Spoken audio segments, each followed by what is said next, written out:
السلام علیکم۔ بسم اللہ الرحمن الرحیم۔ حضور صلی اللہ علیہ وسلم سے متعلق چیزیں۔ سوال: حضرت صلی اللہ علیہ وسلم نے جبریل علیہ السلام فرشتے کو ان کی اصلی صورت میں کتنی بار دیکھا اور کس کس وقت دیکھا؟ جواب: حضور اقدس صلی اللہ علیہ وسلم نے حضرت جبریل علیہ السلام کو اصلی شکل میں پوری زندگی میں صرف 4 بار دیکھا۔ ایک اس وقت جب کہ آپ صلی اللہ علیہ وسلم غار حرا میں موجود تھے اور حضرت جبریل علیہ السلام تشریف لائے تو حضور صلی اللہ علیہ وسلم نے فرمایا: اے جبریل، مجھ کو اپنی اصلی شکل دکھلاؤ۔ تو حضرت جبریل علیہ السلام نے اصلی شکل دکھلا دی۔ دوسرے معراج میں یعنی سدرۃ المنتہا پر۔ تیسرے مکہ کے مقام عجیات پر، اور یہ واقعہ زمانہ نبوت کے قریب پیش آیا۔ چوتھے اس وقت جب کہ آپ کے چچا حضرت حمزہ رضی اللہ عنہ نے آپ صلی اللہ علیہ وسلم سے عرض کیا تھا کہ حضرت جبریل علیہ السلام کو ان کی اصلی صورت میں دیکھنا چاہتا ہوں۔ پہلے تو حضور صلی اللہ علیہ وسلم نے منع کیا کہ تم دیکھ نہ سکو گے۔ انہوں نے عرض کیا: آپ دکھا دیجئے۔ آپ صلی اللہ علیہ وسلم نے فرمایا: بیٹھ جاؤ۔ وہ بیٹھ گئے اور حضرت جبریل علیہ السلام کعبے پر اترے۔ آپ صلی اللہ علیہ وسلم نے فرمایا: نگاہ اٹھاؤ۔ انہوں نے نگاہ اٹھا کر دیکھا۔ حضرت جبریل علیہ السلام کا جسم ہرے زبرجد یعنی جمرد سبز ہرے رنگ کا قیمتی پتھر کی طرح چمکتا ہوا تھا۔ تو حضرت حمزہ رضی اللہ عنہ تاب نہ لا کر گھش کھا کر گر گئے۔ سوال: حضور اکرم صلی اللہ علیہ وسلم کی کنیت ابو ابراہیم کس نے رکھی؟ جواب: حضور صلی اللہ علیہ وسلم کا آخری زمانہ تھا۔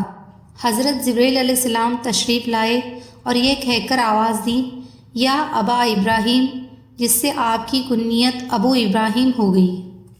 سوال: حضور صلی اللہ علیہ وسلم کے مونڈھوں کے درمیان نبوت کی مہر لگانے والے کون ہیں، اور نبوت کی مہر پر کیا لکھا ہوا تھا؟ جواب: جنت کے دربان رضوان نے آپ کے مونڈھوں کے درمیان نبوت کی مہر لگائی تھی، اور آپ کی نبوت کی مہر پر لکھا ہوا تھا صرف انت مسرون، اور کچھ لوگوں کا کہنا ہے کہ اس پر لکھا ہوا تھا محمد الرسول اللہ۔ سوال: جنت میں حضرت صلی اللہ علیہ وسلم کی شادی دنیا کی کن کن عورتوں سے ہوگی؟ جواب: جنت میں آپ کی شادی دنیا کی 3 عورتوں سے ہوگی۔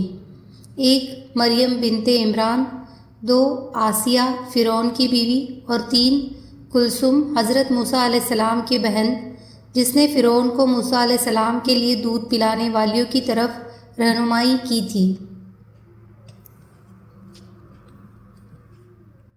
سوال: آپ صلی اللہ علیہ وسلم کے وصال کے بعد نبوت کی مہر باقی رہی تھی یا نہیں؟ جواب: حضرت اسماء رضی اللہ عنہا فرماتی ہے کہ آپ صلی اللہ علیہ وسلم کے وصال کے بعد نبوت کی مہر ختم ہو گئی تھی۔ اسی وجہ سے مجھ کو یقین ہو گیا تھا کہ آپ صلی اللہ علیہ وسلم وصال فرما گئے۔ سوال: حضور اکرم صلی اللہ علیہ وسلم کا مبارک سینہ کتنی بار چاک کیا گیا؟ کس وجہ سے کیا گیا اور کس نے چاک کیا؟ جواب: آپ صلی اللہ علیہ وسلم کا مبارک سینہ 4 بار چاک کیا گیا۔ 1 بچپن میں جب کہ آپ کی عمر 3 سال کی تھی، تاکہ کھیل کود اور بچپنے کا شوق و رغبت نکل جائے۔ جنگل میں جب کہ آپ کی عمر 10 سال کی تھی، تاکہ جوانی کے زمانے کی قوتیں شہوانیہ و غضبیہ ختم ہو جائے۔ غار حرا میں جب کہ نبوت ملنے کا وقت قریب آیا، تاکہ آپ کے اندر اللہ کی وحی کے انوار و برکات برداشت کرنے کی طاقت پیدا ہو جائے، اور یہ واقعہ ماہ رمضان یا ماہ ربیع الاول میں پیش آئے، معراج کی رات میں، تاکہ آپ کے قلب مبارک میں عالم ملکوت کی سیر، عالم ارواح اور ان تجلیات اور چمکتے ہوئے انوار کا مشاہدہ کرنے کی طاقت پیدا ہو جائے جن کے دیکھنے سے دل میں وحشت آ جاتی ہے۔ سوال: حضرت صلی اللہ علیہ وسلم کی تلوار کا نام کیا تھا اور آپ نے وہ تلوار کس کو عنایت فرما دی تھی؟ جواب: حضور صلی اللہ علیہ وسلم کی تلوار کا نام ذوالفقار تھا اور آپ نے یہ حضرت علی رضی اللہ عنہ کو دے دی تھی۔ سوال: حضور صلی اللہ علیہ وسلم کتنی مقدار پانی سے وضو اور غسل فرماتے تھے؟ جواب: وضو تو 1 مد پانی سے کرتے تھے اور غسل 1 سا سے۔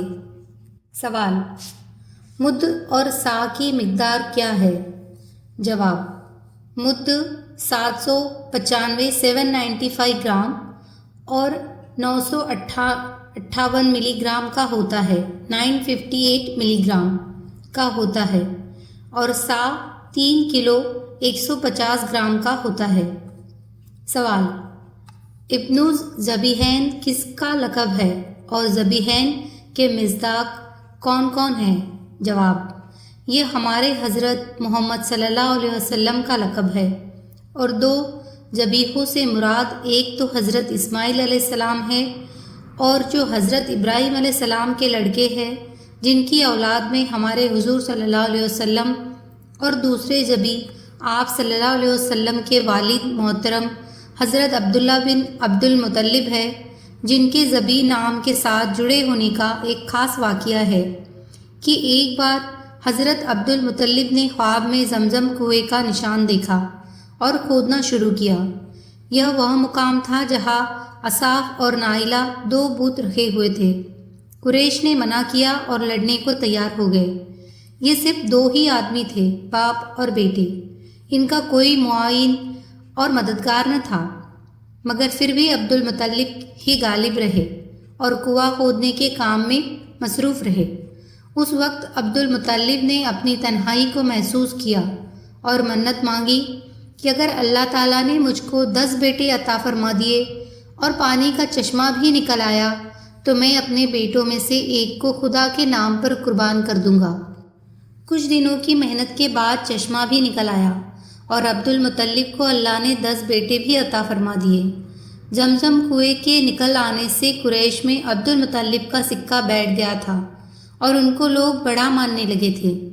جب عبد المطلب کے بیٹے جوان ہو گئے تو انہوں نے اپنی مانی ہوئی منت پوری کرنی چاہی۔ سب بیٹوں کو لے کر کعبہ گئے اور حبول نامی بت کے سامنے قرعہ اندازی کی پرچی ڈالی۔ اتفاق کی بات کہ قرعہ کا تیر سب سے چھوٹے بیٹے حضرت عبداللہ کے نام نکلا، جو عبد المطلب کو سب سے زیادہ عزیز تھا۔ عبد المطلب چونکہ اپنی نذر کو پورا کرنا چاہتے تھے، مجبوراً عبداللہ کو ساتھ لے کر قربان گاہ کی طرف چلے۔ عبداللہ کے تمام بھائیوں بہنوں اور قریش کے سرداروں نے عبد المطلب کو اس کام کرنے سے روکنا چاہا، مگر عبد المطلب نہ مانے۔ آخرکار بڑی رد و بحث کے بعد یہ معاملہ سجا نامی کاہنہ کے حوالے کیا گیا۔ اس نے کہا کہ تمہارے یہاں ایک آدمی کا خون بہانا 10 اونٹوں کے برابر ہے، بس تم ایک طرف 10 اونٹ اور ایک طرف عبداللہ کو رکھو اور قرعہ ڈالو۔ اگر قرعہ اونٹوں کے نام نکل آئے تو ان 10 اونٹوں کو ذبح کر دو، اور اگر قرعہ عبداللہ کے نام آئے تو 10 اور بڑھا کر 20 اونٹ عبداللہ کے مقابلے میں رکھو اور پھر قرعہ ڈالو۔ اس طرح ہر بار 10 بڑھاتے جاؤ یہاں تک کہ قرعہ اونٹوں کے نام پر آ جائے۔ چنانچہ ایسا ہی کیا گیا اور قرعہ عبداللہ ہی کے نام پر نکلتا رہا، یہاں تک کہ جب اونٹوں کی تعداد 100 ہو گئی تب اونٹوں کے نام قرعہ آیا۔ عبد المطلب نے اپنا دل مطمئن کرنے کے لیے 2 بار پھر قرعہ ڈالا اور اب ہر بار اونٹوں کے ہی نام قرعہ نکلا۔ 100 اونٹ ذبح کیے گئے اور عبداللہ کی جان بچ گئی۔ اس وقت سے ایک انسان کا خون بہا قریش میں 100 اونٹ مقرر ہوئے۔ اس وجہ سے حضرت عبداللہ ذبیح ثانی کے مصداق ہے۔